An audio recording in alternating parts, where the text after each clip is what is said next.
psaume 37, je reviens dire, si une armée se campait contre moi, mon cœur n'aurait aucune crainte. Si une guerre s'élevait contre moi, je serais, malgré cela, plein de confiance. C'est la parole de Dieu. Et ce frère, n'est-ce pas, David, il a trouvé grâce auprès de Dieu. Il a trouvé grâce. Et ces paroles nous ont été laissées comme signe que la foi peut triompher. Et elle doit triompher. Elle doit triompher sur les démons. Elle doit triompher sur les maladies. Elle doit triompher sur toute opposition qui se dresserait contre elle. La foi originelle ne connaît pas les montagnes. Elle résiste. C'est la foi triomphante. C'est la foi que le Seigneur réclame. Alors nous allons le voir en commençant par ce texte qui ouvre notre nourriture spirituelle ce soir, qui est aussi, nous trouverons des avertissements. Nous allons l'ouvrir, le livre, la Bible, dans le livre de Luc, chapitre 18. Et c'est comme cela, avec ce texte, que nous commencerons ce soir, par la grâce de notre Seigneur et Sauveur Jésus-Christ. Il est notre Dieu. Il est notre Seigneur. Luc, chapitre 18, le verset, et tout à l'heure je vais vous donner le sujet et que nous avons ce soir. Luc, chapitre 18, le verset 8. Je vous le dis, il leur fera promptement justice. Mais quand le Fils de l'homme viendra, trouvera-t-il la foi sur la terre? C'est une question qui est posée. Nous n'avons pas un autre verset tout en bas qui nous donne la réponse. Mais je pense que cette réponse, elle doit être dans la vie de chacun,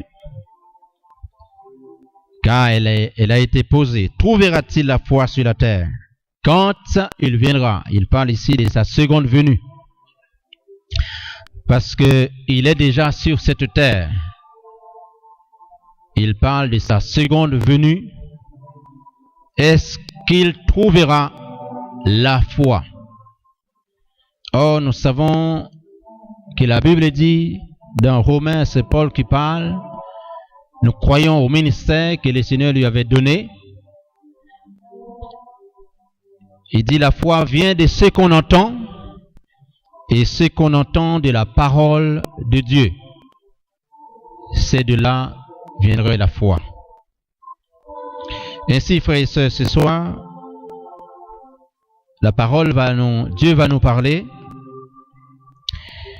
et nous allons, par sa grâce, examiner notre position, notre marche, notre vie à nous-mêmes, par rapport à ce que nous entendons aujourd'hui, par rapport à ce qui est écrit dans la parole de Dieu, par rapport à ce que nous pouvons voir,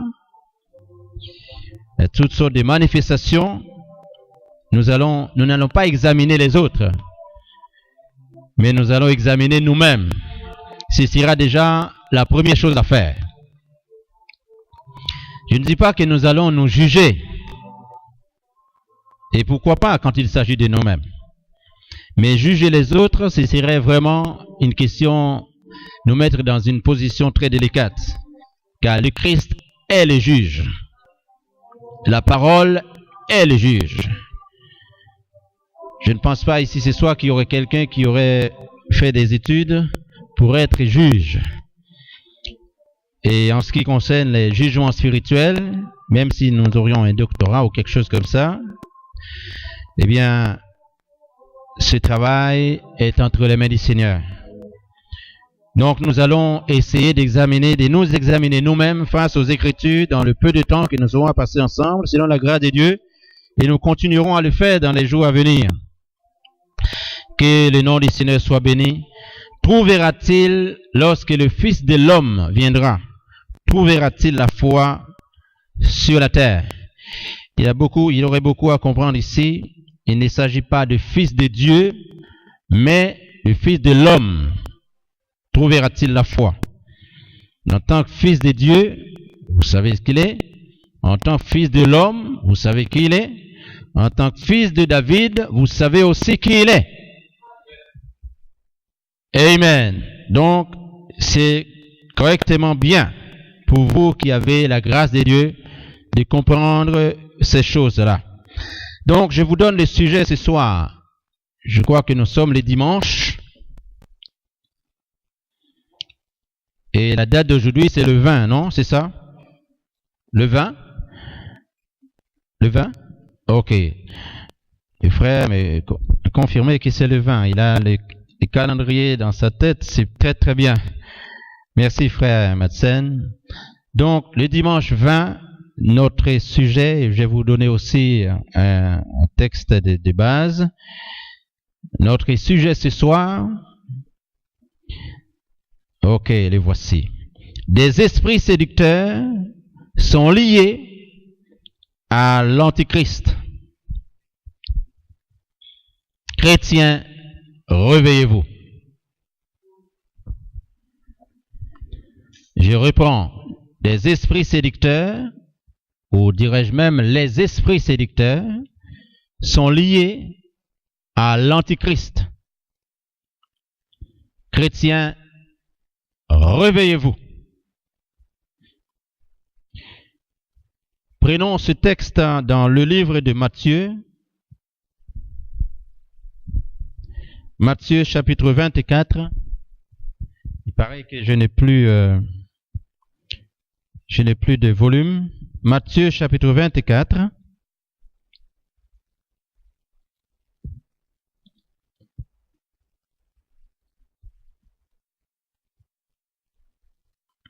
Matthieu 24. Nous lirons à partir du verset 24. Car il se lèvera de faux Christ, au pluriel ici, et de faux prophètes, au pluriel.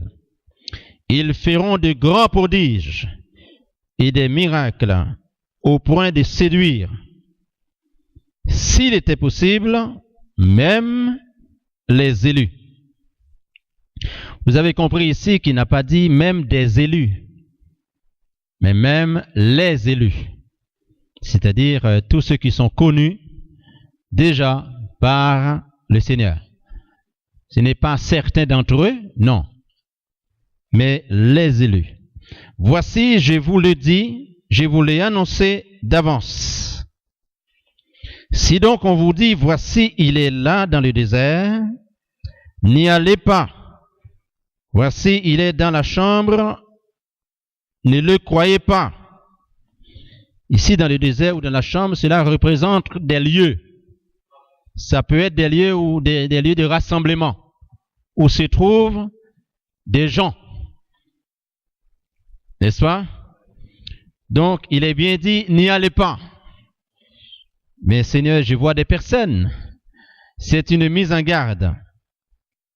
Car comme l'éclair part de l'Orient et se montre jusqu'en Occident, ainsi sera l'avènement du Fils de l'homme. Il ne s'agit pas du Fils de Dieu, mais du Fils de l'homme. Il ne s'agit pas non plus du Fils de David. Ce n'est pas encore le cas. En quelque lieu que soit le cadavre, là s'assembleront les aigles. Et je voudrais dire ici, à ceux qui ont besoin d'une petite correction, il ne s'agirait pas du mot cadavre ici, mais plutôt le corps. Car le cadavre a une autre signification par rapport au corps singulier. Donc c'est une mise en garde. La Bible dit, il s'élèverait des faux Christ. C'est Jésus qui parle. Pourtant, il est le Christ. Il y aura une grande détresse, selon le verset 21. Les croyants qui vont devenir chrétiens, il y a une mise en garde que le Seigneur a fait ici. Les croyants chrétiens qui ont reçu le Saint-Esprit doivent faire très attention. En ayant reçu la parole de Dieu et l'esprit de la parole, ces faux Christ ne pourront pas vous emporter. Les faux prophètes ne pourront pas vous emporter. Parce que vous avez reçu la lumière de la parole de Christ et l'esprit de la parole est venu en vous. Et vous pourrez discerner maintenant ces esprits-là, qui sont des esprits séducteurs, qui sont liés aussi à l'Antichrist. L'Antichrist, c'est l'esprit qui est contre le Christ. Et cet esprit-là, il se fractionne, il se divise, comme le Saint-Esprit qui peut venir sur plusieurs croyants pour les aider à vivre avec le Christ. Il en est de même pour l'esprit séducteur, l'esprit de l'Antichrist, l'Antichrist lui-même, qui est aussi un esprit. Il peut aller dans plusieurs personnes à la fois, dans plusieurs pays, dans les continents, au même moment, pour diffuser des messages, pour même faire des miracles. Et dans tous ces gens où se trouverait cet esprit antichrist, ces personnes sont ointes aussi de cet esprit qui est l'esprit antichrist. Donc, ça peut être des faux docteurs, des faux prophètes ou des faux oints. Un prophète oint, qu'il est faux, il est oint, mais il est un faux prophète. Vous comprenez? Donc, en quelque sorte, il est bien dit ici, des faux Christ, des faux oints. Rappelez-vous que Jésus-Christ, il est Jésus-Christ, Ésaïe 61, car l'Esprit du Seigneur l'Éternel est sur moi, car il m'a oint. Ça, c'est les Écritures qui nous le disent, n'est-ce pas? Dans le livre de Luc, il est entré dans la synagogue, il a ouvert cet endroit, et il leur a dit, ce que vous venez d'entendre est accompli. Amen. Donc, nous avons commencé ce soir avec ce texte qui est le suivant de Luc que nous venons de lire. Jésus a fait une mise en garde. Ce n'est pas parce que quelqu'un vous dit qu'il est oint, que vous pourrez simplement dire qu'il est le Christ. Il vient de la présence de Christ. L'apôtre Paul nous dit, même si c'était un ange qui viendrait du ciel, nous devons, par les Écritures, pour ceux qui ont certaine autonomie, nous devons suivre par les Écritures les actions qui se feront par ces personnes-là. On vous le dirait qu'il est ici, dans cette assemblée, sur la montagne, nous devons veiller. Qu'il est dans telle ou telle nation, nous devons veiller. Ah, regardez-le là-bas, il fait des miracles, nous devons veiller. Mais comment veiller, comment comprendre, discerner cela? Grâce à la parole de Dieu. Car le Saint-Esprit qui a oint Jésus-Christ est le même Saint-Esprit qui a oint les apôtres. Et Jésus leur avait dit, les œuvres que je fais, vous les ferez aussi. Amen. Mais nous savons que les apôtres envoyés de Dieu ne pourraient pas dépasser aller au-delà, ou même dirais-je en deçà de ce que Christ leur a donné et leur a ordonné de faire. Dans ce même chapitre, nous parlons ce soir des esprits séducteurs. Ces esprits séducteurs sont liés à l'Antichrist. Et l'Antichrist, nous le disons, c'est l'esprit qui est contre le Christ. Et cet esprit qui est contre le Christ, tout comme le Saint-Esprit a baptisé plusieurs, est venu sur plusieurs apôtres, plusieurs croyants, et comme il le fait en ce temps de la fin, ce même esprit d'Antichrist peut aller aussi dans plusieurs personnes et le roi. Comme nous l'avions constaté dimanche dernier, dans le livre de 1 roi, nous avions découvert ce que cet esprit a fait depuis bien avant de l'ère de la grâce. Nous continuerons dans ce livre de Matthieu chapitre 24, cette fois-ci c'est à partir du verset 36. Les esprits séducteurs sont venus pour renverser l'évangile de Christ. Le verset 36 nous dit: pour ce qui est du jour et de l'heure, personne ne le sait, ni les anges, ni les anges des cieux, ni le Fils, mais le Père seul. Ce qui arriva du temps de Noé arrivera de même à l'avènement du Fils de l'homme. Car dans les jours qui précédèrent le déluge, les hommes mangeaient et buvaient, se mariaient et mariaient leurs enfants jusqu'au jour où Noé entra dans l'arche. Et ils ne se doutaient de rien jusqu'à ce que le déluge vienne et les emporte tous. Il en sera de même à l'avènement du Fils de l'homme. Alors, de deux hommes qui seront dans un champ, l'un sera pris et l'autre laissé. De deux femmes qui monteront à la meule, l'une sera prise et l'autre laissée.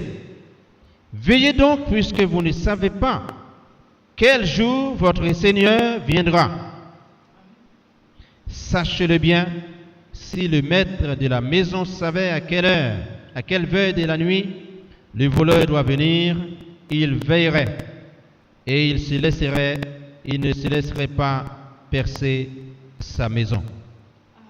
C'est pourquoi vous aussi, croyants, tenez-vous prêts, car le Fils de l'homme viendra à l'heure où vous n'y pensez pas. Il ne parle plus haut, il a parlé du jour, et ici il parle de l'heure. Alors nous savons que d'une manière générale, l'heure, tout simplement, peut englober des temps, des années, tout comme aussi nous pouvons le voir un peu plus loin dans les épîtres lorsqu'il parle des jours. Un jour est comme 1000 ans. Aux yeux de Dieu, 1000 ans comme un jour. Que Dieu soit glorifié. Nous connaissons ces écritures-là. Nous veillerons à ce qu'il n'y ait pas de dérapage, car il y en a déjà, à mon avis, il y en a déjà beaucoup. Que Dieu soit glorifié. Lorsque Noé a reçu la parole de Dieu, il était un frère choisi par l'Éternel en ce temps-là pour annoncer une œuvre que le Seigneur voulait sauver son peuple. Et beaucoup se sont rebellés contre le message de Noé. Ils étaient plutôt, je vous rappelle, à cette époque-là, le mariage était soumis aux prophètes. Donc c'est pour dire que il faisait quand même des bonnes choses, des choses auxquelles Dieu aurait pu prendre plaisir. Parce que quand quelqu'un se marie, quand il y a des mariages, eh bien ce n'est pas quelque chose qui est hors la loi. Dieu peut dire, tu as raison de te marier. C'est une bonne chose. Mais le salut ne s'arrête pas à une cérémonie de mariage. Vous voyez donc? C'est de suivre le message que Dieu est en train de diffuser par le prédicateur qu'il a choisi. Donc on peut faire tout ce qu'on veut, mais veillons, comme la Bible dit, et ces gens-là ne veillaient pas à ce que Noé leur disait. Ils se mariaient eux-mêmes et ils mariaient aussi leurs enfants. Alors que le jour approche, Noé, lui, peut-être, il était tellement préoccupé par sa prédication, par son message. Il n'a peut-être pas participé à ces choses-là. Comme le Seigneur va dire plus tard, cherchez d'abord le royaume des cieux et sa justice. Et les autres choses viendront après. Et c'est ce même Seigneur qui dit, il faut honorer le mariage.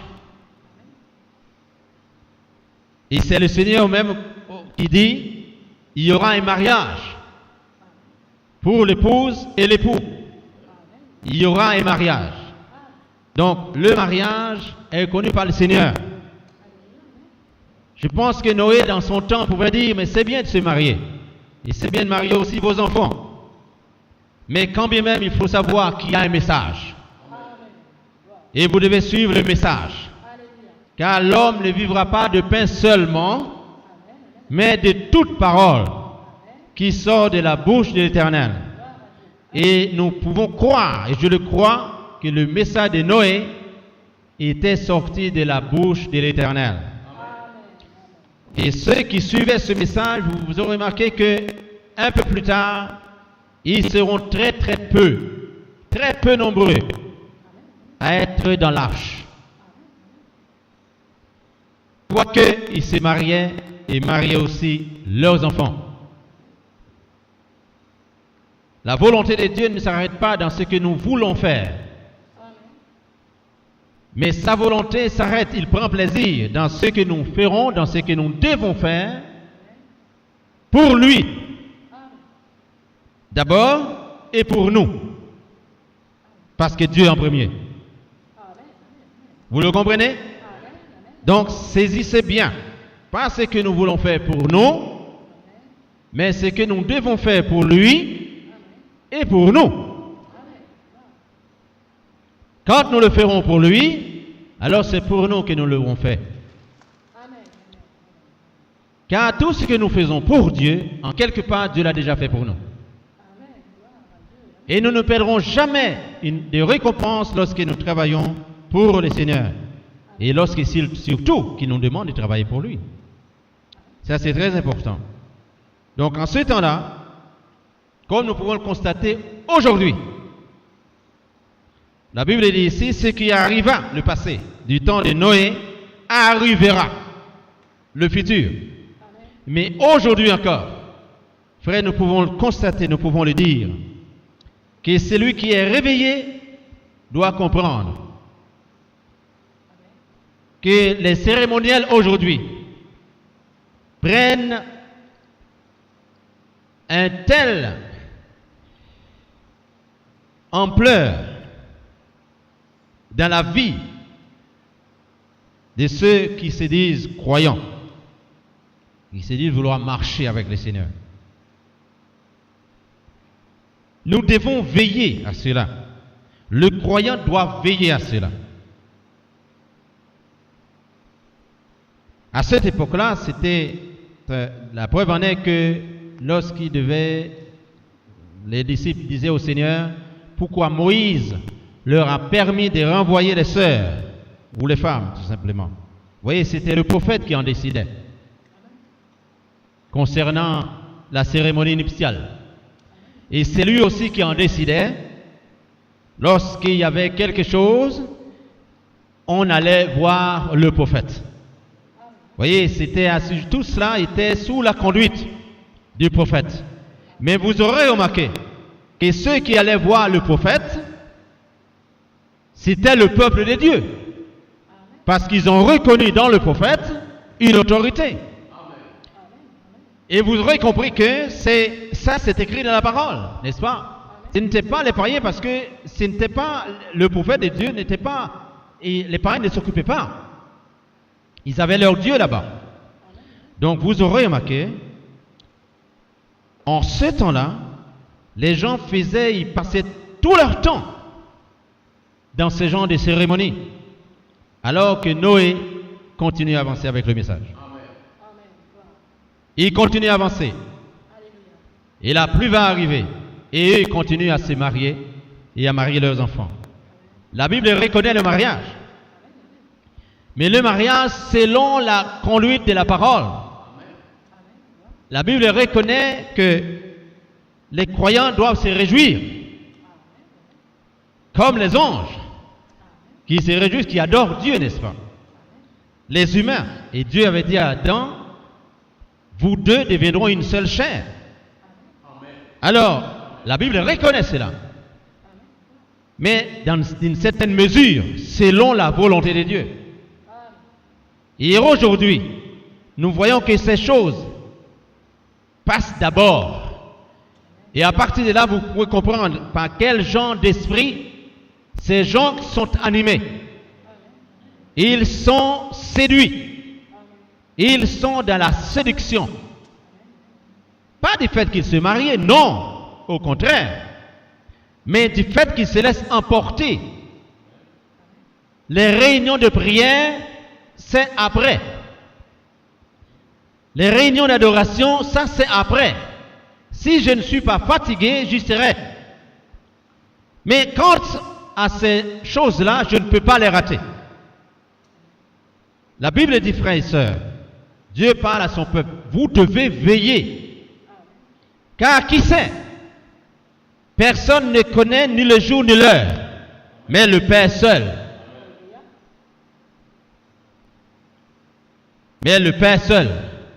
Et c'est ainsi, j'avais dit la fois dernière à ce couple, après avoir écouté ces paroles, qu'allez-vous faire après, dans les heures qui viennent? Quel genre d'esprit que vous allez inviter dans cette cérémonie-là? Est-ce que Christ lui-même pourrait venir et s'asseoir et dire, je vous bénis, je suis au milieu de vous, allez-y, continuez. Est-ce que le Seigneur de gloire peut venir s'asseoir et agréer cela? Non. Parce que nous pouvons le comprendre. Ce n'est pas selon les Écritures. Les gens aiment la liberté. Et Dieu reconnaît aussi. Et Paul l'a dit. Mais ne prenez pas cette liberté pour devenir un prétexte maintenant. Des excuses. Mais comme j'étais là-bas, j'ai beaucoup de fatigue. Mais le Saint-Esprit ne reconnaît pas cela. Il devait se marier, c'est vrai, mais suivre aussi le message de Noé. Allez dans les réunions.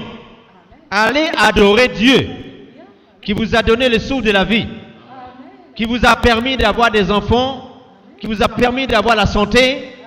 Or, cette santé-là, si tu étais à l'hôpital, tu ne peux pas passer toute cette nuit-là.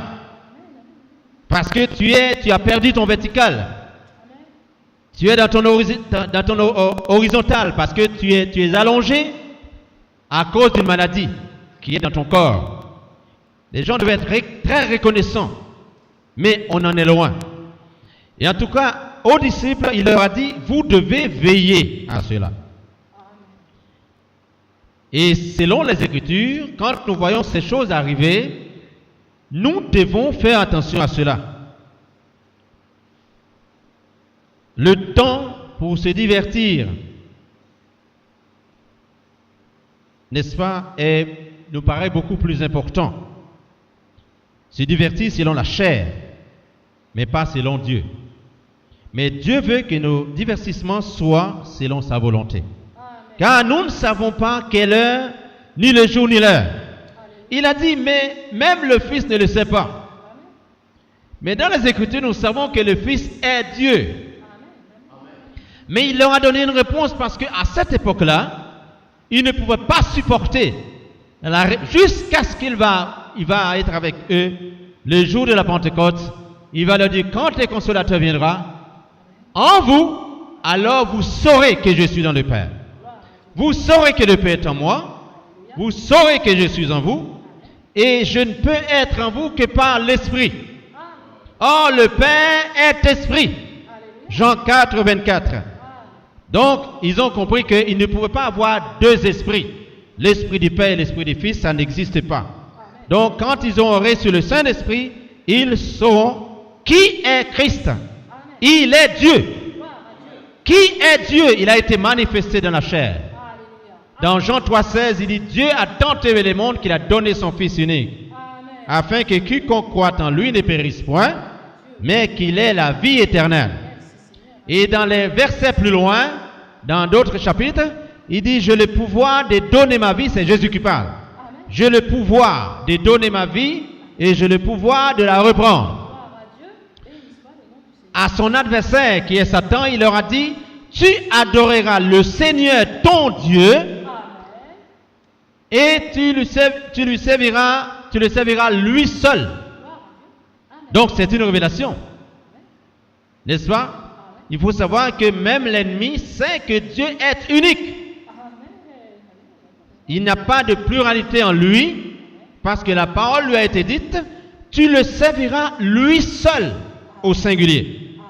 Dans 1 Jean 5, 20, nous savons aussi que le Fils de Dieu est venu, il nous a donné l'intelligence pour connaître le véritable, et nous sommes dans le véritable en son Fils Jésus-Christ. C'est lui qui est le Dieu véritable et la vie éternelle. Petits enfants, gardez-vous des idoles. Nous devons nous garder des idoles. Tout ce qui est contraire aux Écritures, ça vient des esprits séducteurs et cela nous emmène dans l'idolâtrie.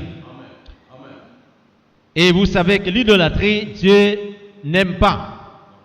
Il n'aime pas les idolâtres.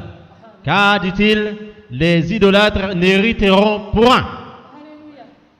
Même, c'est même pas n'hériteront pas, mais n'hériteront point.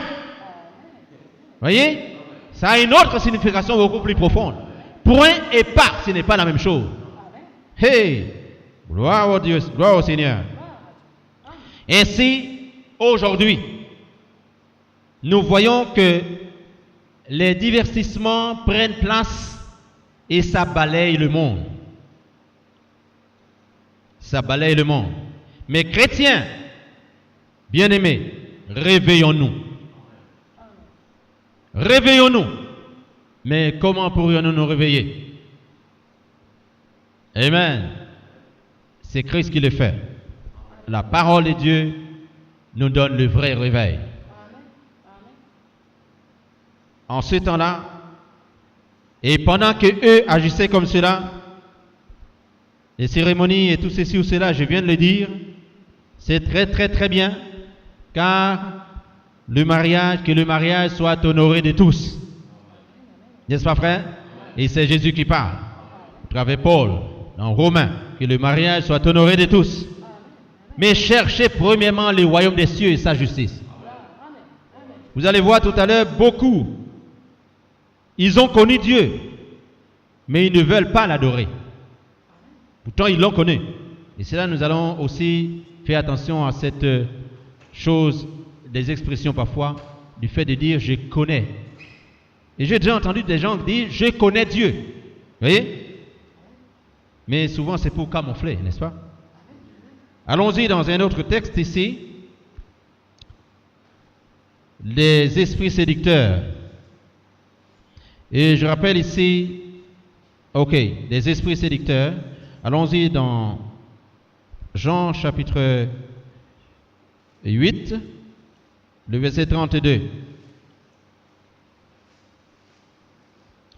Jean 8.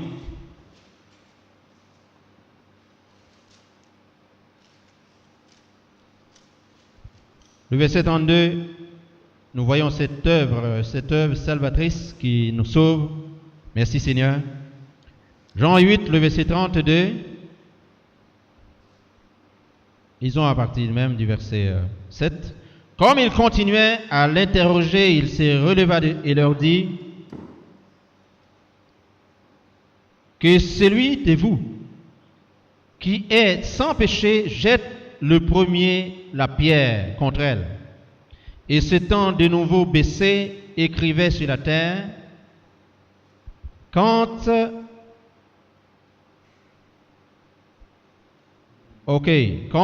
ils entendirent cela, accusés par leur conscience, ils se retirèrent un à un, depuis les plus âgés jusqu'au dernier.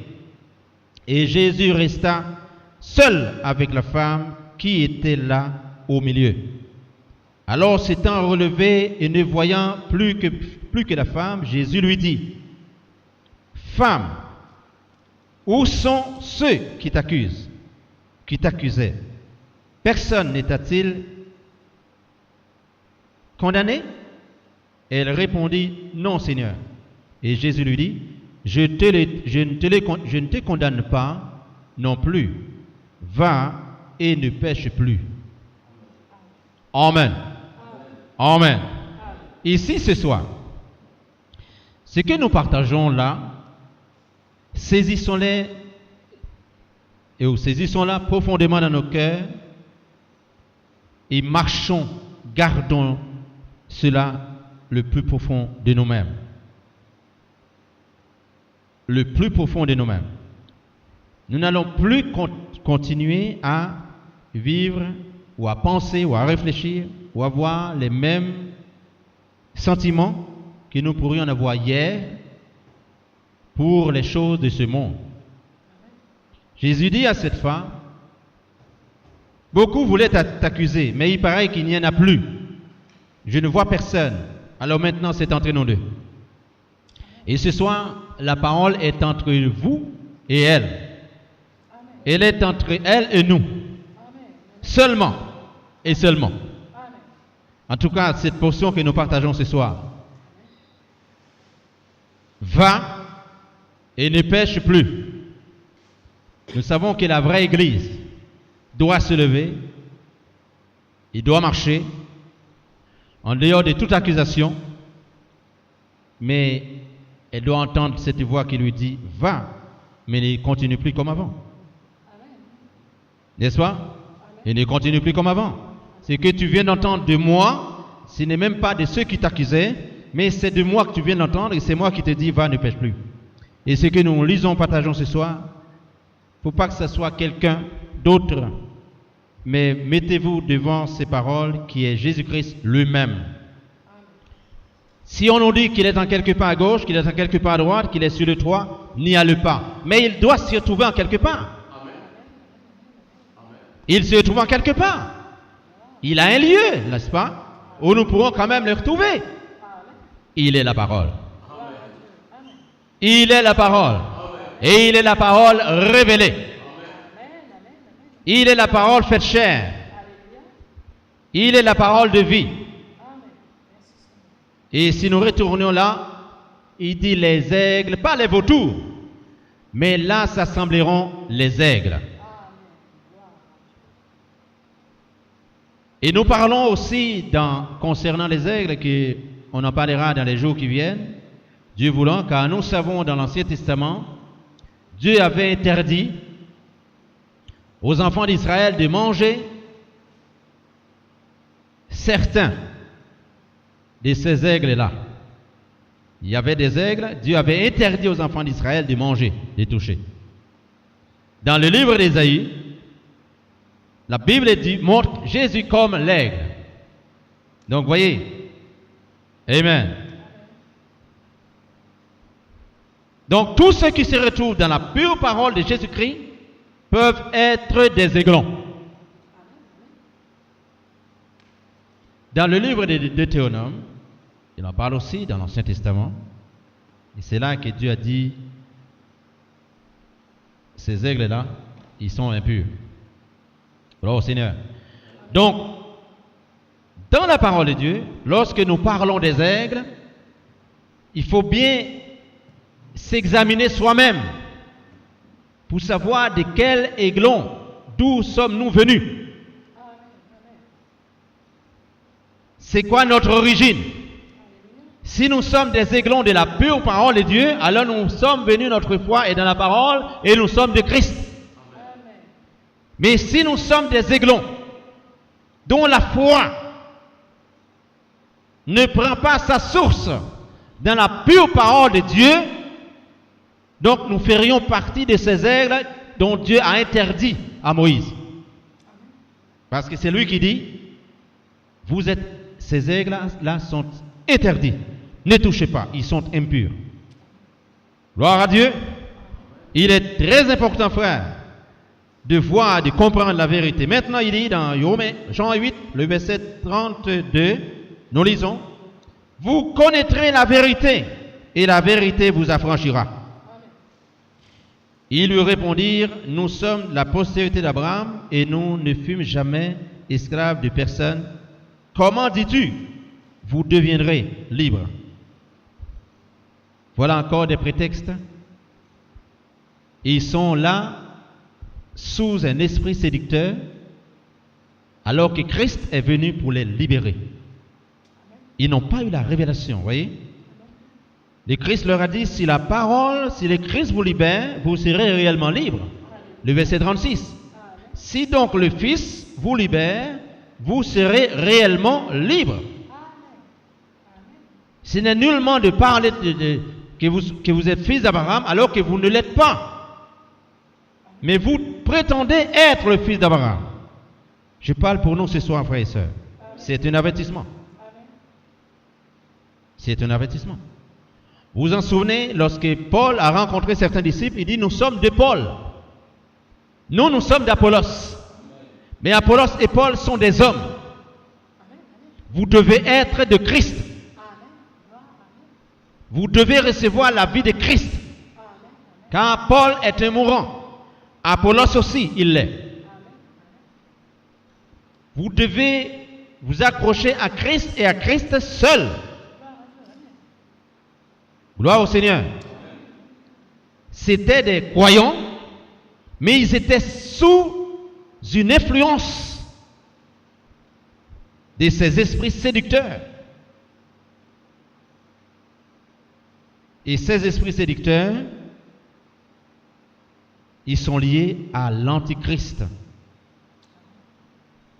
Amen. Paul n'était pas un faux, hein? Apollos n'était pas un faux, hein? Pas du tout. Et Paul, d'ailleurs, il a fait un travail extraordinaire lorsqu'il l'a rencontré en quelque part. Il lui a expliqué les choses d'une manière plus claire. Paul n'était pas un faux, hein? Mais les disciples, certains disciples, sont tombés, ont été influencés par ces esprits-là. Donc c'est une mise en garde pour nous, frères ce soir et sœurs. Beaucoup aujourd'hui sont sous l'influence des hommes.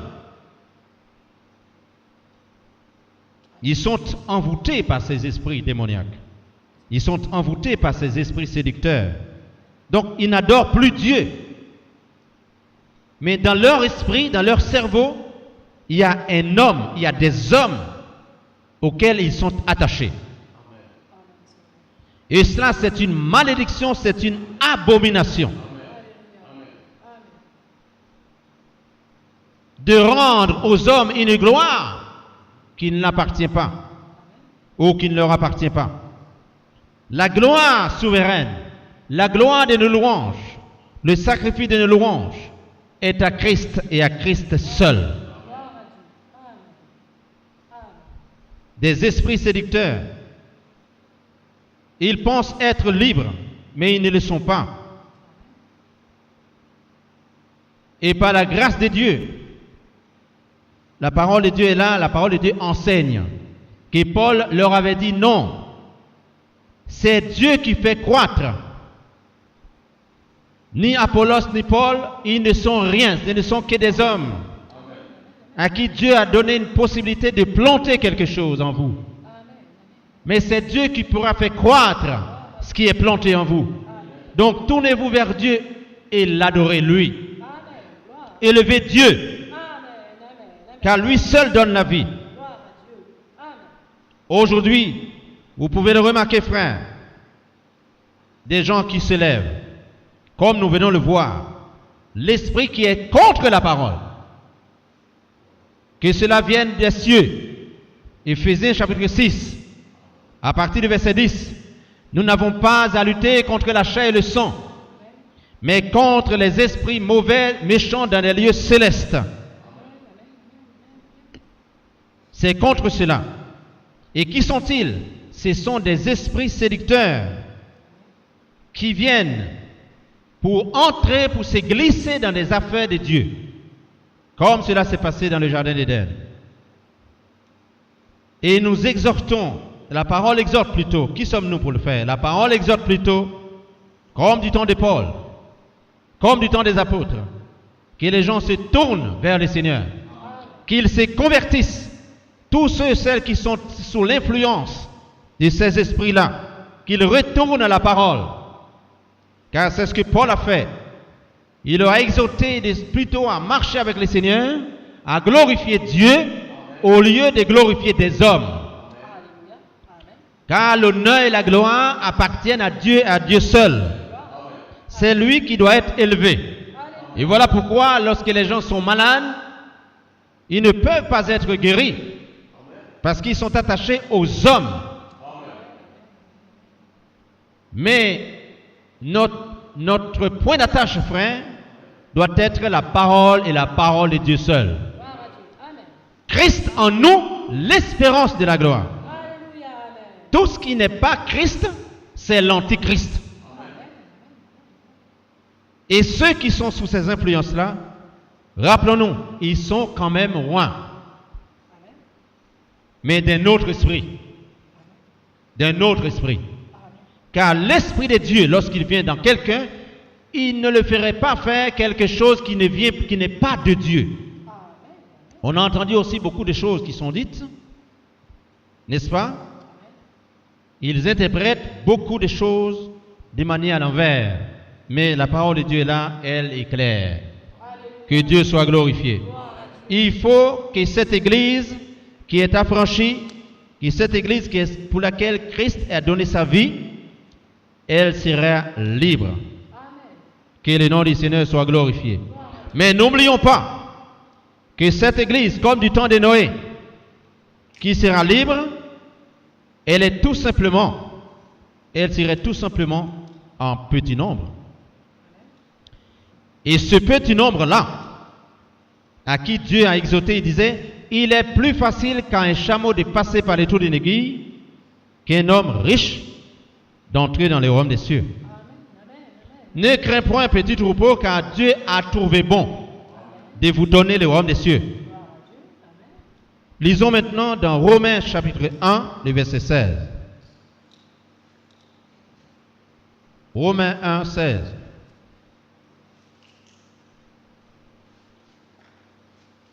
Les esprits séducteurs. Nous léons ici, rapidement.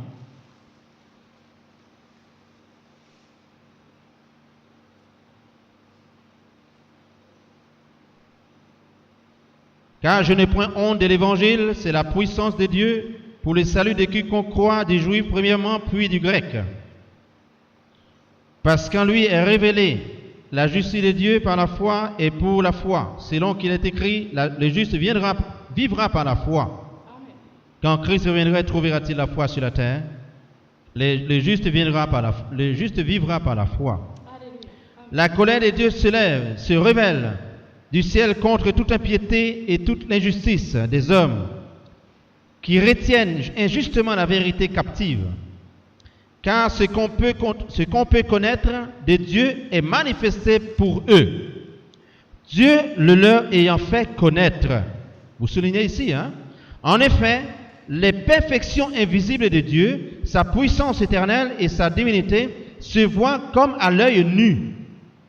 Depuis la création du monde, quand on les considère dans ses ouvrages. Ils sont donc inexcusables. Amen.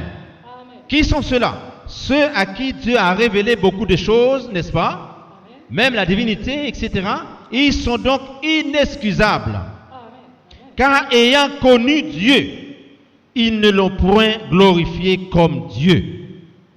Vous comprenez là, non? Amen. ceux du temps de Paul, par la révélation que Dieu a donnée à Paul, ils leur ont apporté la révélation. Et un peu plus tard, ils se sont détournés de Dieu pour glorifier l'homme. Pourtant, ils ont connu Dieu par le ministère de Paul. Nous disons ici, il ne faut pas que cela soit ainsi. N'est-ce pas? Nous devons chasser ces esprits séducteurs-là. Au lieu d'honorer, glorifier Dieu, les gens glorifient les hommes parce qu'ils sont séduits. Et ne lui ont point rendu grâce. Mais ils se sont égarés dans leurs pensées et leur cœur sans intelligence a été, et le cœur sans intelligence a été plongé dans les ténèbres. Se vantant d'être sages, ils sont devenus fous. Comment et pourquoi? Une sagesse montrant qu'ils ont connu Dieu. Ils ont plus de révélations que d'autres ne l'ont pas. Mais avec toutes ces révélations, ils n'ont pas adoré Dieu. Ils ne l'adorent plus comme ils doivent l'adorer. Le culte qui revient à Dieu, qu'on doit offrir à Dieu, on offre ce culte maintenant aux hommes. Et parfois même, quand je dirais aux hommes, c'est-à-dire aux conducteurs, au pluriel. Et nous avions lu tout à l'heure, qui sont-ils? Des faux rois et des faux prophètes. Amen. L'Église de Christ ne doit pas faire ces erreurs-là. Les rachetés seront rassemblés dans la présence de Dieu. Amen. Maintenant, le verset 23 dit, et ils ont changé la gloire du Dieu incorruptible en image représentant l'homme corruptible.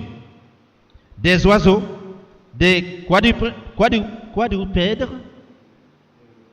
plutôt, et des reptiles. Vous voyez, non? Et ce n'est pas ici la parole de Dieu. Je crois à la parole de Dieu. Amen. Vous y croyez aussi? Amen. Vous y croyez aussi? Amen. Dieu ne change pas. Amen. Il est le même hier, aujourd'hui et pour toujours. Amen. Ils ont changé la gloire de Dieu. Mais comment? La gloire de la pure parole qui leur a été révélée par Dieu lui-même. Ils ont changé cette gloire qui revient à Dieu. C'est un privilège. Au lieu de sauter en l'air, louer Dieu, le Dieu très saint, mais lui seul. Mais pas ses envoyés ou ses représentants ou quelque chose comme cela. Non. Ils sont devenus fous. C'est pas nous qui le disons, frère, c'est la Bible. Se vantant d'être sages, ils sont devenus fous, les versets 22. Voyez-vous? Et ils ont changé la gloire de Dieu incorruptible en image représentant l'homme corruptible. C'est-à-dire, au lieu d'adorer Dieu, ils adorent l'homme. Mais l'homme, quel que soit l'homme, même un ange, ne mérite pas d'être élevé ou adoré.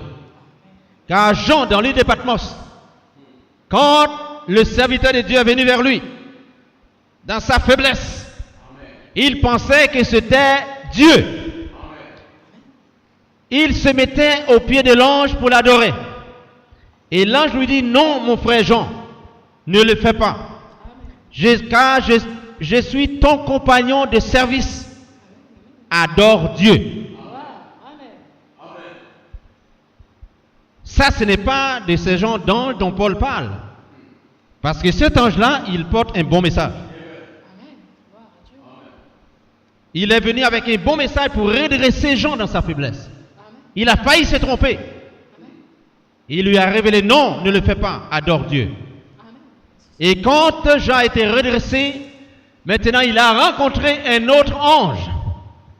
Ça, c'était Jésus-Christ de Nazareth. Mais cet autre ange, il a vu sa tête, ses yeux, ses mains, ses pieds. Il a une description extraordinaire. Il avait dans sa main droite 7 étoiles, n'est-ce pas, qui sont les 7 messagers, et 7 chandeliers d'or, il était au milieu, n'est-ce pas?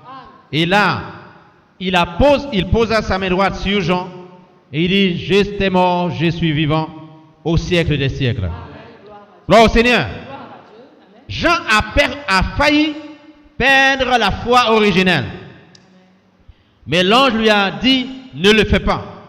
Je suis ton compagnon de service. Et les croyants doivent suivre la parole de Dieu face à certaines manifestations des présences qui peuvent avoir lieu, n'est-ce pas? Et à partir de ces manifestations-là, les gens peuvent penser, oh, ça c'est Dieu. Oh, ça c'est un ange de Dieu ou ça c'est un messager de Dieu. Non, frère, nous devons vérifier les Écritures. Nous devons sonder les Écritures. Nous devons sonder les actions. Nous devons discerner ces actions. Gloire au Seigneur. Car un seul doit être adoré, c'est Jésus-Christ de Nazareth. Un seul doit être élevé, c'est Jésus-Christ de Nazareth. Lui et lui seul.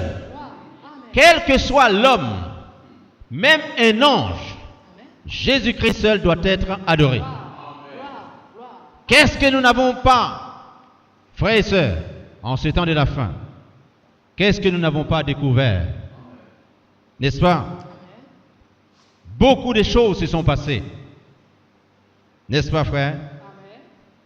Nous devons veiller à ces choses-là.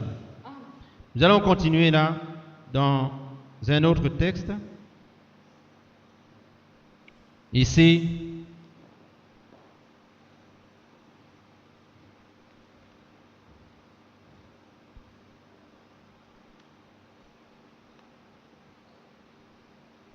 Amen. Tu vois, le pasteur l'avait oublié. Donc, il n'a plus Dieu avec lui. Là. Hein? Amen. Que Dieu bénisse la jeune fille. Donc, ici, nous prenons un autre texte. Gloire au Seigneur. Oh, nous pourrons continuer dans Romains alors. Parce qu'il y a des choses là qu'on doit découvrir, frère. Romains, là on était tout à l'heure. Donc, on a découvert ici que l'homme, au lieu d'adorer Dieu, depuis du temps de Paul, n'est-ce pas? Donc, ils se mettent à adorer l'homme ou les hommes. Mais Dieu n'aime pas cela. Et tous ceux qui se retrouvent dans ce genre d'adoration, ils sont hors de Christ. Ils sont en dehors de Christ. Ils sont en dehors de la volonté de Christ. Vous êtes avec moi? Donc, saisissez-les. Et vous devez avoir la parole de Dieu pour pouvoir discerner les esprits. Gloire au Seigneur. Amen. Qu'est-ce que vous n'avez pas? Et à propos de ce que nous venons de lire ici, nous allons prendre un autre texte dans l'Ancien Testament, mais continuons ici, l'instant là. Il dit, c'est pourquoi, le verset 23, et ils ont changé la gloire du Dieu incorruptible en image représentant l'homme corruptible, des oiseaux, des quadrupèdes et des reptiles. Vous voyez, non? Très bien. Allons-y là, dans Lévitique, je crois, si je ne me trompe pas, j'ai beaucoup de choses sous mes yeux là. Allons-y voir dans... Ok, prenons Lévitique. Je vous donne. Donc, prenons Deutéronome 18 par exemple. Est-ce que cela, ça va m'emmener? Peut-être pas, j'avais une référence là. Amen. Et patientez, je vous le donne tout de suite là. Je vous le donne tout de suite. Je cherche juste mon vrai repère. Ok. Lévitique 19. Pourrons regarder cela là. Amen.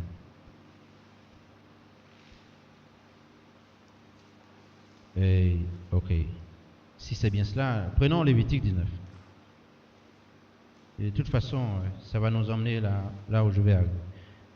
Lévitique chapitre 19.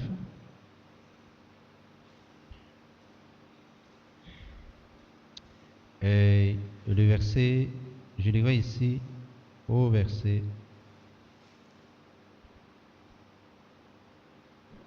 Lévitique 19, verset 26, je crois, c'est ce que j'ai mis. Ok. Lévitique 19, 26. Je pense qu'on est au bon endroit là. Ok. Vous ne mangerez rien avec du sang. Vous n'observerez ni les serpents, ni les nuages, pour en tirer des pronostics. Vous comprenez? Amen. Nous étions dans Romains. Romains dit ici, ils ont changé la gloire du Dieu incorruptible en image représentant l'homme corruptible, des oiseaux, des quadrupèdes et des reptiles. Et nous sommes retrouvés dans l'interdiction de l'Ancien Testament. Vous comprenez, frères et sœurs? Amen. Il y a des choses qui sont interdites. Vous comprenez, non? Amen.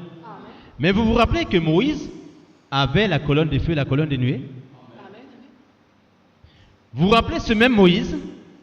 Dieu lui avait dit d'élever un serpent d'airain. Est-ce que Dieu change? Soyons éclairés, peuple de Dieu. C'est là que Dieu voit la force de la parole. Et là, il va dire, petit troupeau, ne craignez rien. Amen. Car Dieu a trouvé bon. Vous savez quoi? Si du temps de Noé,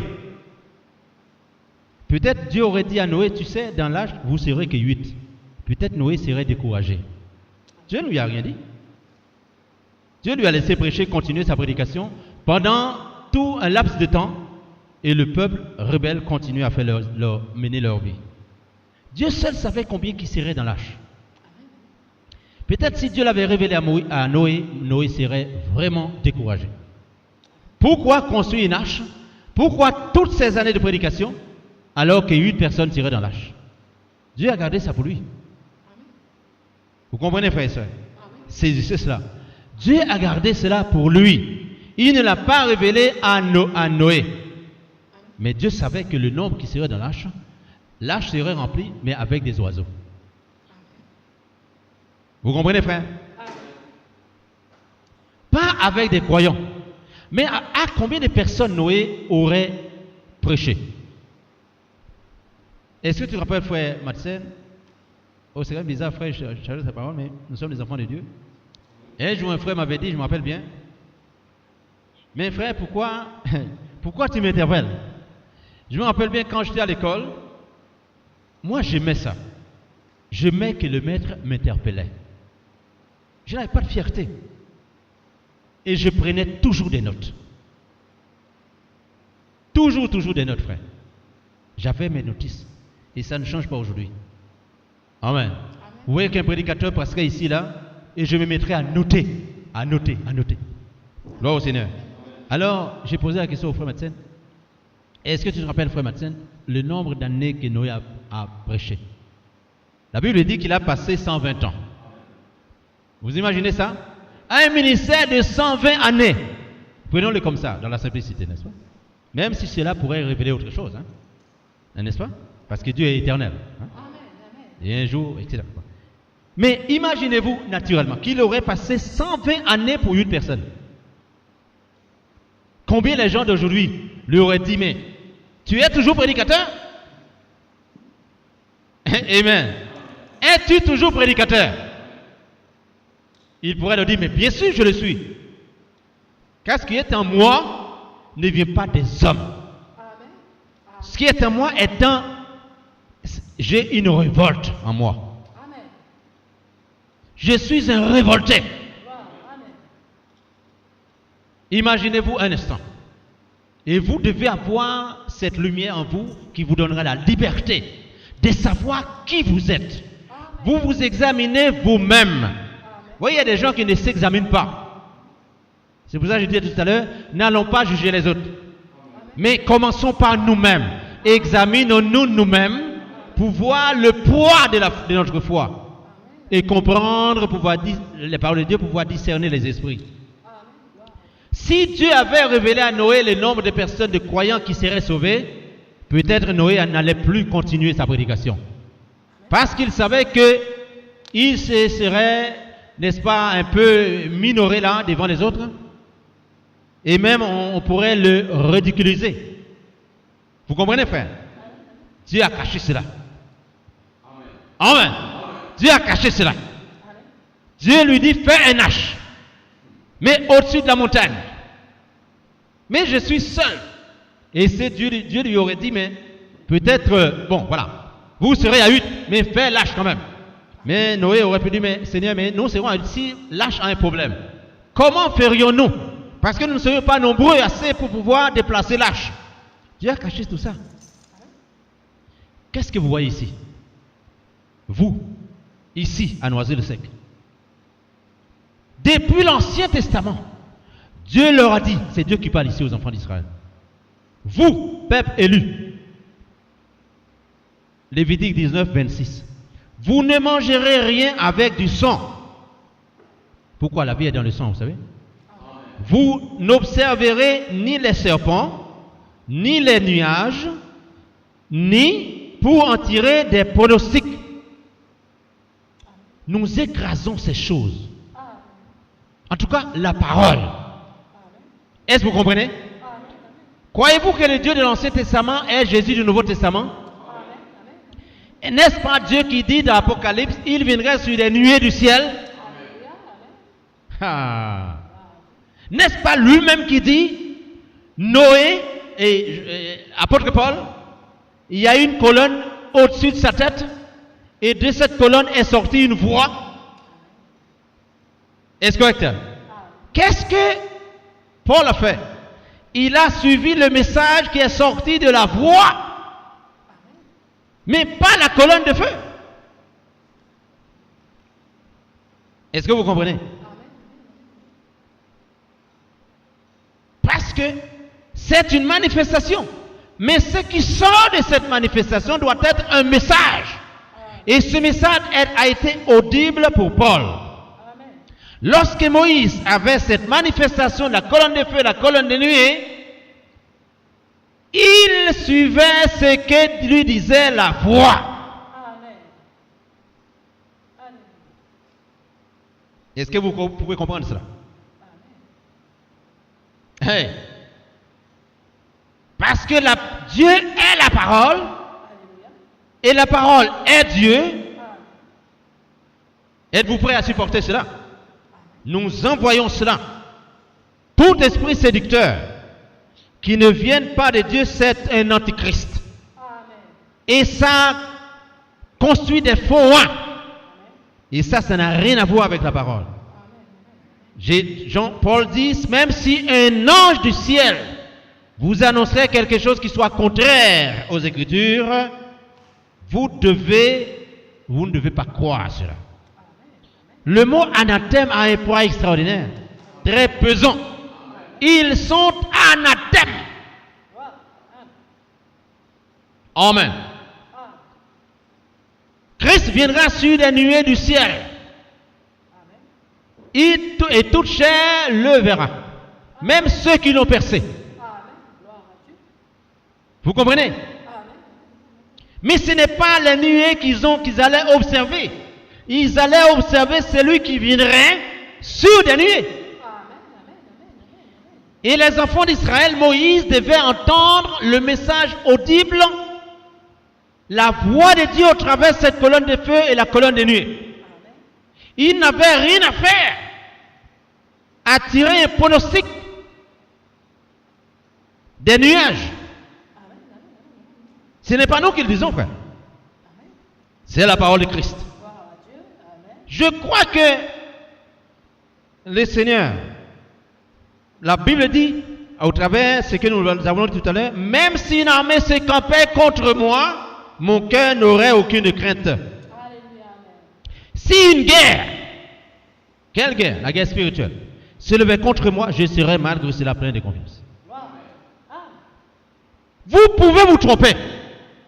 Je n'ai jamais vu quelqu'un, il faut que ce soit un fou, qui va dans une direction et il voit, il est en train de il a reconnu qu'il n'est plus sur la bonne voie. Il n'est pas dans la bonne direction.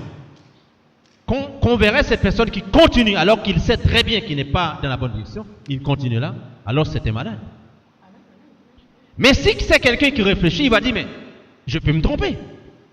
C'est normal. Parce que l'erreur est sujet à l'homme, n'est-ce pas? Ou l'homme est sujet à l'erreur. Mais du fait de se dire, de persister dans une voie qui n'amène pas dans la bonne direction, ce serait devenu une faute. Et cette faute serait inexcusable. La personne qui l'aurait commise. Est-ce correct, frère? Est-ce correct, frère? Gloire au Seigneur.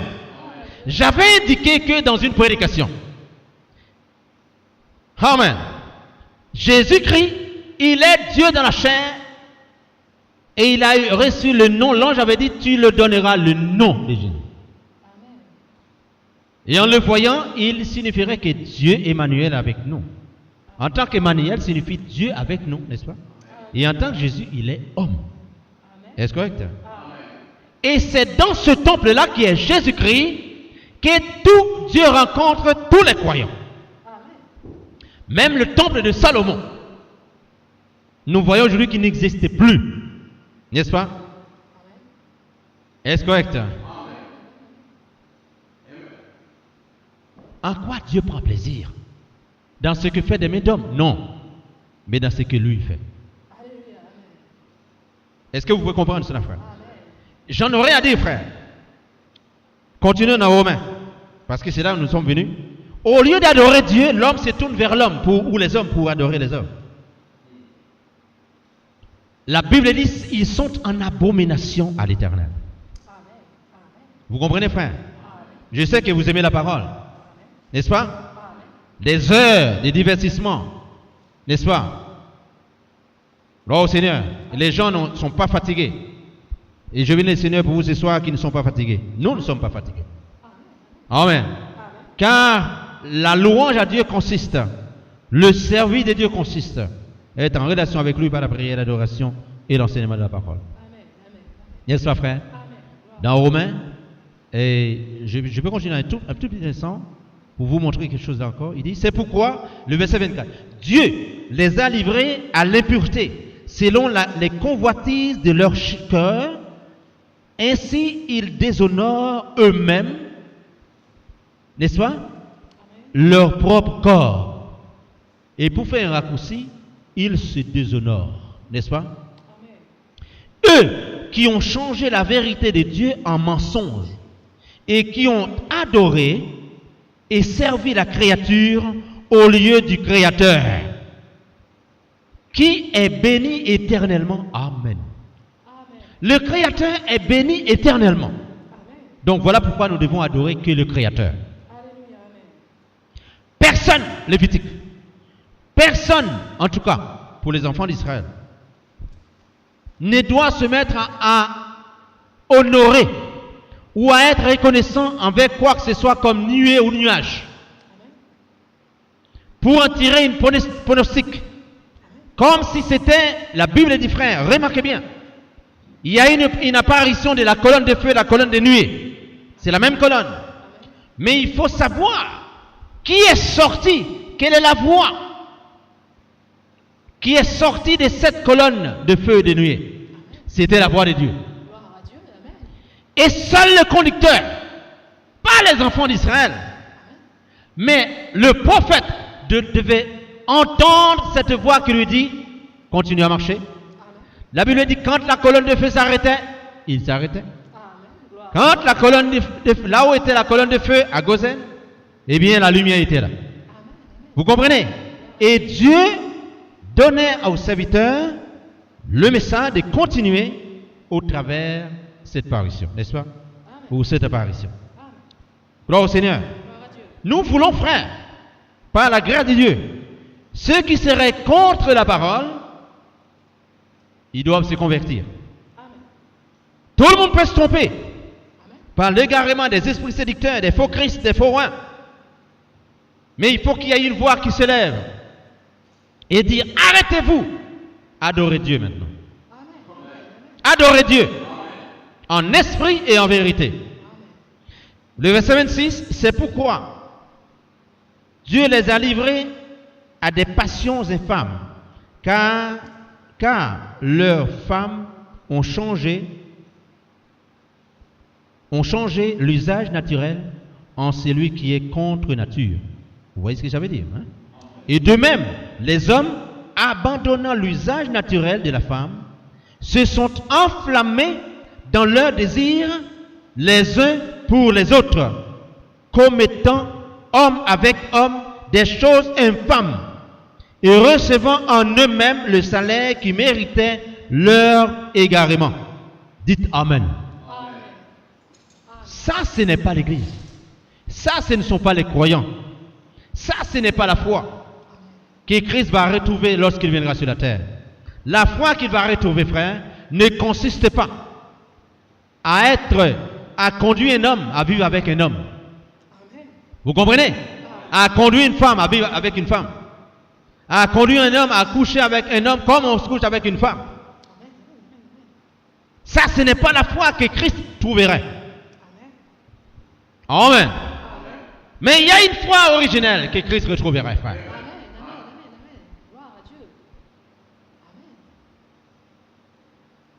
Des femmes lesbiennes, des hommes homos qui jouent avec leur chair, qui bâtinent avec leur chair. Je n'aurai pas besoin d'en citer trop, mais ils comprendront que ces esprits séducteurs, alléluia, les enfants d'Israël, ils ont reçu une mise en garde de ne pas suivre cela. Vous allez voir comment ça a remonté le temps, frère. Retournons un petit peu dans Lévitique. Amen. Lévitique. Là, nous retournons ici. Lévitique 19. Non, prenons Lévitique. Lévitique 23. Nous savons que l'Église n'est pas loin d'Israël, vous savez, l'Église des nations. N'est-ce pas? Amen. Ils sont tout à fait proches.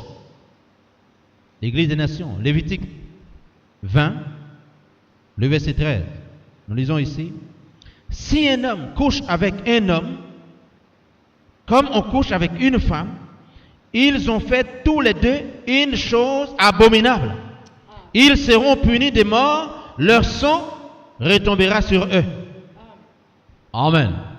Vous avez remarqué ici, il s'agit de la dispensation de la loi et de la dispensation de la grâce. Dans Romains, c'est la dispensation de la grâce, frère. Dans Lévitique, c'est la dispensation de la loi. Vous voyez comment, n'est-ce pas, frère, le peuple élu de Dieu, tout comme l'Église des nations, marche parallèlement. Sauf, il y en a un que Dieu s'occupe maintenant. C'est l'Église des nations. Gloire au Seigneur.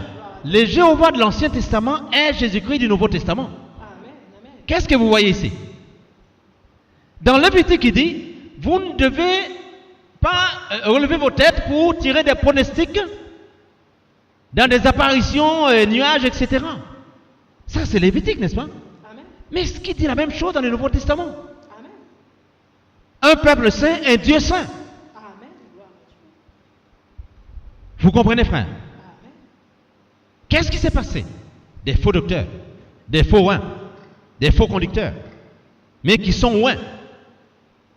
Vous comprenez, non? Amen. Dans Deutéronome, lisons les frères ici, parce que la Bible parle des faux prophètes et des faux docteurs, n'est-ce pas? Des faux rois, n'est-ce pas? Des faux prophètes et des faux docteurs. Mais dans les Éphésiens, qu'est-ce que vous lisez? Pasteur et docteur. Qu'est-ce qu'il veut montrer là?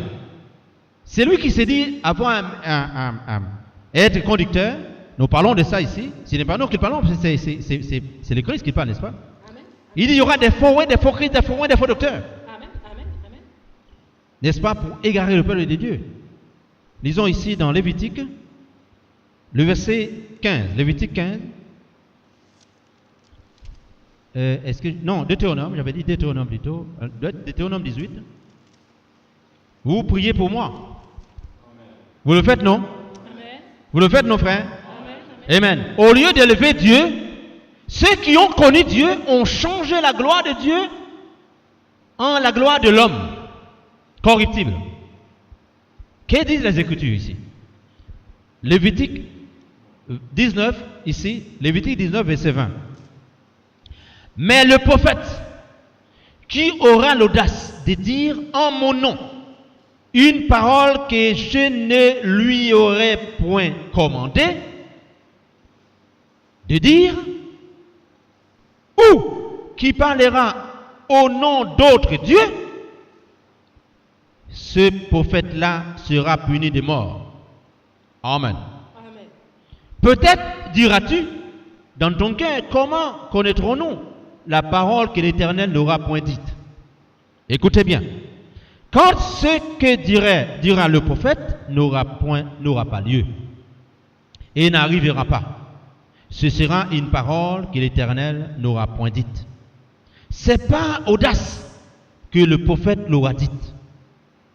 N'aie pas peur de lui. Amen. Dites Amen. Amen. Si vous le voulez, n'est-ce pas? Si cela vous fait du bien. Gloire à Dieu. Et comment pourrons-nous le connaître? Que ce qu'un homme aurait dit, ou ce que les gens auraient dit, de la part de l'Éternel, nous devons vérifier la parole. Amen. Il doit y avoir un ministère Amen. qui vous guide, Amen. qui vous trace la route, Gloire à qui vous amène dans les Écritures, Alléluia. que vous soyez attentifs pour pouvoir discerner ces choses-là. Mais si vous êtes endormi par ces esprits séducteurs, vous allez crier Alléluia tue-tête jour et nuit, pensant que vous êtes dans la vérité. Est-ce que vous comprenez, frère? Amen. Amen. Il n'y a qu'un seul qui doit être honoré, Jésus de Nazareth. Gloire à Dieu. Amen. Christ, lui seul. Alléluia. Dans Joël chapitre 2, j'appelle la jeunesse. Joël 2, verset 28. Lisons-le là.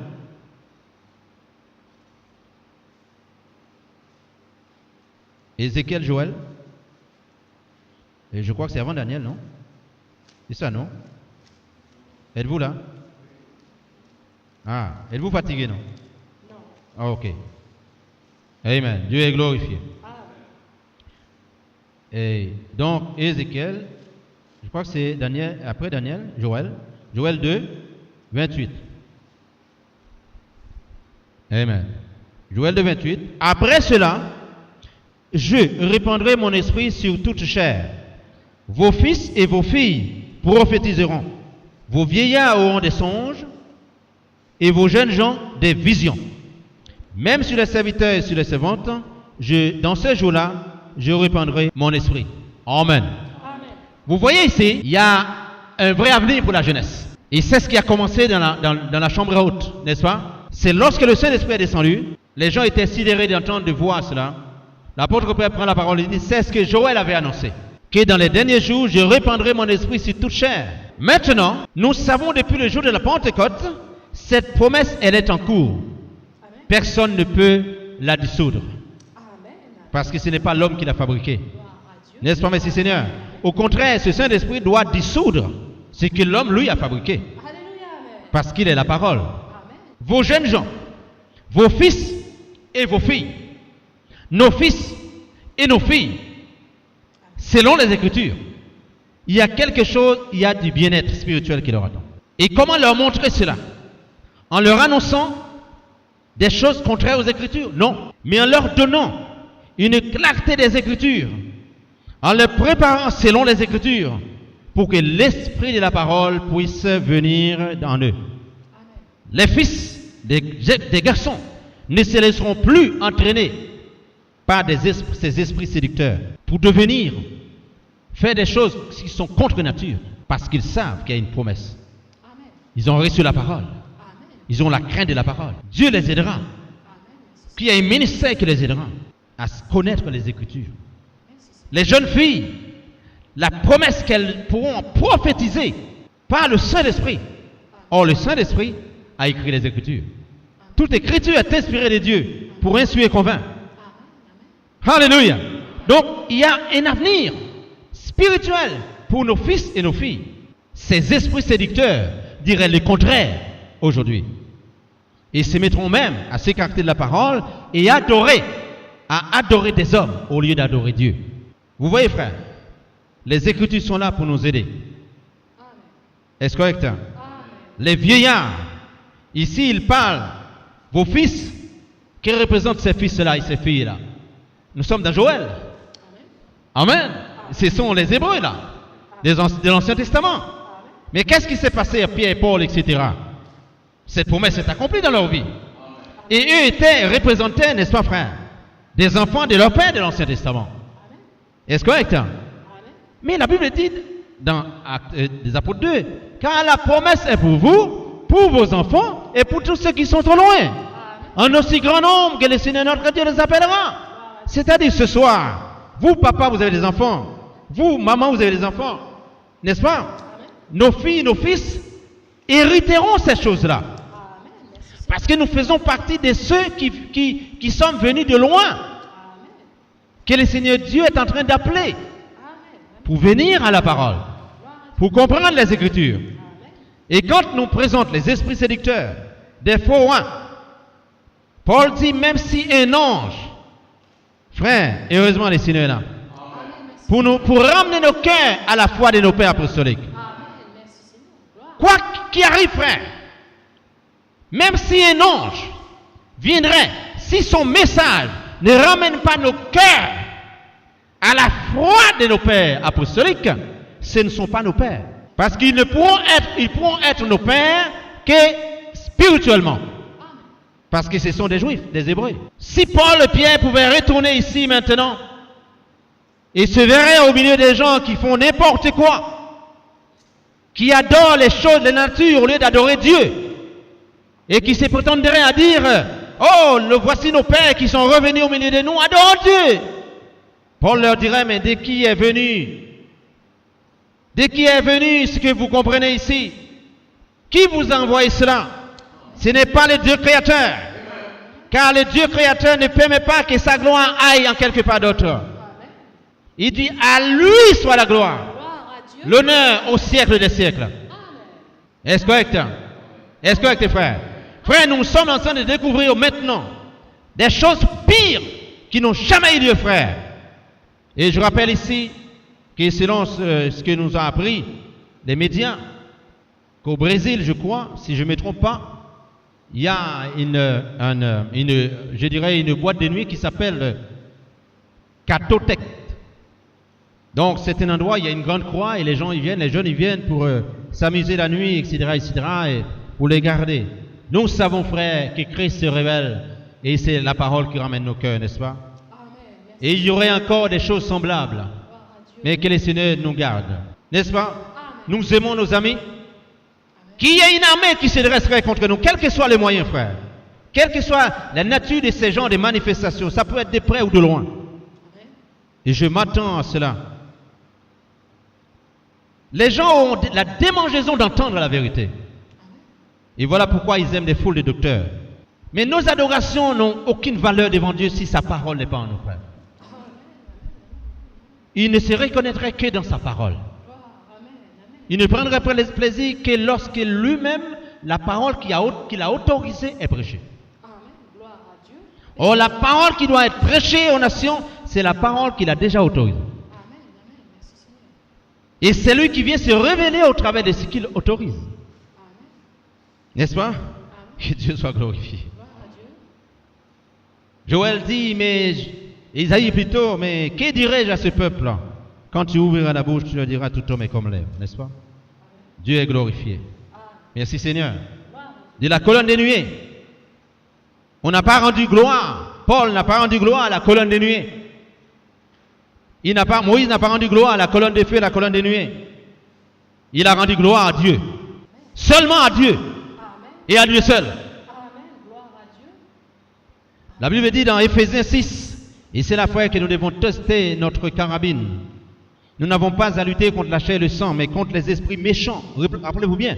Où sont-ils? Dans des lieux célestes. Donc si tout ce qui viendrait du ciel, soi-disant, serait de Dieu, alors on est fini, frère. Alors que pourtant, nous devons avoir la force de la parole, les discernements pour pouvoir lutter contre eux. Gloire à Dieu. Et comment? Quelqu'un qui se dit, oh, j'y vais parce que je peux. Oh, j'y vais parce qu'il y a une bonne atmosphère. J'y vais parce que je sens une sensation. Frère, combien de choses que je suis en train de voir qui se passent dans le monde. Je vous le dis au nom du Seigneur, frère. Du temps de Paul, il n'y a jamais eu des personnes qui ont été baptisées au nom de Paul, si ma mémoire est bonne. Il n'y a jamais eu ça, frère. Sauf erreur de ma part. Je n'ai jamais vu quelqu'un qui s'est dit, oh, tu sais, je t'ai baptisé au nom de Paul. Mais frère, j'ai vu des choses, moi. Qu'on baptise les gens avec une photo de Branham, on baptise les gens dans des eaux au nom de Branham. Je l'ai vu. Et les gens qui chantent, Branham n'est pas mort, il est vivant, il est ressuscité, il est... Le péché, l'abomination. L'abomination. Et tous ceux et celles qui sont sous ces influences-là, ils doivent s'en aller. Ils doivent se repentir et sortir de cette souillure. Car le Dieu vivant, il est digne, lui seul, d'être célébré, élevé et glorifié. Nous le disons par l'autorité de la parole. Qu'il y ait des armées qui se dresseraient, ce serait contre la parole. Mais ils ne pourront rien contre la parole. Alléluia, amen. Amen. Nous sommes sur le bon chemin.